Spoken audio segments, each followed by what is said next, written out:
জুবিন দাক লগ নোপোৱাটো মোৰ জীৱনৰ বাবে পাহৰিব নোৱাৰা দুখ। লগ পালা নাই জুবিন দাক কেতিয়াবা? সেইটো মোৰ এটা আফচোচ লাগি গ'ল। মানে তুমি লগ নাপালা জুবিন দাক? নাপালে সেইটো আশা হৈ থাকিল। ৰাইজে সহায় কৰাৰ বাবেই জুবিন দাৰ ইমান ধুনীয়া ফটো এখন আঁকিব পাৰিলোঁ। কাৰণ মানুহখিনি মোক সাহস দিছে, উৎসাহ দিছে, তো সেইটো কাৰণে ভয় লগা নাই। আৰু মোৰ ফটোখনক মই জাজ নকৰোঁ, ৰাইজে যি মৰম দিয়ে সেয়াই মোৰ বাবে বহুত। সেইটো নিজৰ বস্তু নিজে জাজ কৰাটো বেয়া বাৰু, তথাপিতো সেইটো মই ক'ব নোৱাৰিম। ৰাইজে যি কৈছে সেইটোৱে। জুবিন দা নোহোৱা হোৱা খবৰটো আজিও বিশ্বাস কৰিব নোৱাৰি। খুন্দা মাৰি দিয়ে যে তেনেকুৱা টাইপ মানে বস্তু এটা হয়, তেনেকৈ চব হয় বাৰু। তেনেকুৱা খবৰ পালে বিশ্বাস কৰিব নোৱাৰি এনেকুৱা কথা। বাপৰে, এনেকুৱা কথা বিশ্বাস কৰিব নোৱাৰি। বিশ্বাস মন আছিল প্ৰথমে, সেনেকৈ বিশ্বাস কৰিম? বাপৰে, জুবিন দাৰ নিচিনা মানুহ এজন, বিশ্বাস কৰিব নোৱাৰি এইটো বস্তু। যি সময়ত জুবিন দাৰ ইখনৰ পিছত সিখন ছবি বিকৃত ৰূপত আঁকি একাংশ শিল্পী সমালোচনাৰ সন্মুখীন হৈছে, সেই সময়ত মাত্ৰ 17 বছৰীয়া এটা ল'ৰাই জুবিন দাৰ এই হুবহু ছবিখন আঁকি উলিয়াইছে। আপুনি বিশ্বাস নকৰিবও পাৰে, নলবাৰীৰ 17 বছৰীয়া এই সৰু ল'ৰাটোৱেই বাইহাটা চাৰিআলিত আঁকি উলিয়াইছে জুবিন দাৰ জীৱন্ত ছবিখন। দিন ৰাতি এক কৰি সি 24 ঘণ্টাৰ ভিতৰত আঁকি উলিয়ালে ছবিখন সফলভাৱে অঁকাৰ পিছত সি ধন্যবাদ জ্ঞাপন কৰে ৰাইজক। ভয় লগা নাই বাৰু, কাৰণ মানুহখিনি মোক সাহস দিছে, উৎসাহ দিছে, তো সেইটো কাৰণে ভয় লগা নাই। আৰু আগতে বহুত কেইখন আঁকিছোঁ জুবিন দাৰ, এইখনে এটি প্ৰায় মোৰ 17খন হ'ল চাগে। এইখনৰ সৈতে? হয়, এইখনৰ লগত 17খন হ'ল।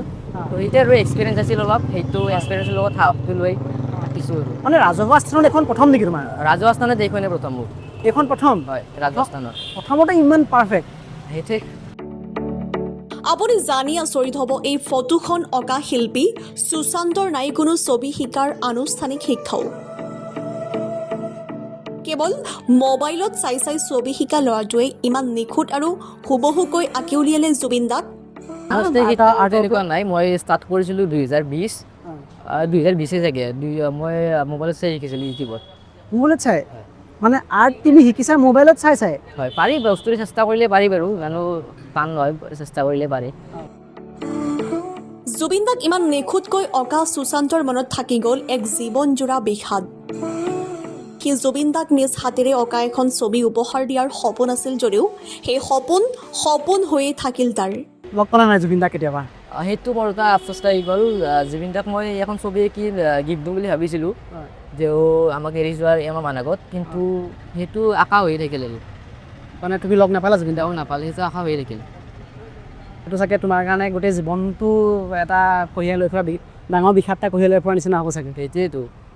মন আছিলে চাগে নিশ্চয়? মন বহুত আছিল বাপৰে। এবাৰ সুযোগ নাপালা নেকি লগ? এবাৰো লগ নাপালোঁ, দেখিও নাপালোঁ কাষৰ পৰা। প্ৰগ্ৰেম চগ্ৰেমলৈও চাগে চোৱা নহ'ল নেকি? প্ৰগ্ৰেমো চোৱা নহ'ল নেকি জুবিন? প্ৰগ্ৰেমো চোৱা নহ'ল। যেতিয়া আমাৰ ওচৰত আহিছিল নলবাৰীত, তো তেতিয়া বহুত সৰু হৈছিলোঁ মই, তেনেকুৱা যোৱা সুবিধা নাছিল। তো যেতিয়ালৈ যাব পৰা হ'লোঁ, তেতিয়ালৈ আমাক এৰিয়ে গুচি গ'ল। প্ৰতিভাৱান যুৱ শিল্পী সুশান্তলৈ থাকিল আমাৰ তৰফৰ পৰাও শুভকামনা। কমেণ্ট বক্সত আপুনিও এই সুন্দৰ ফটোখন আমাক উপহাৰ দিয়াৰ বাবে সুশান্তক জনাওক ধন্যবাদ।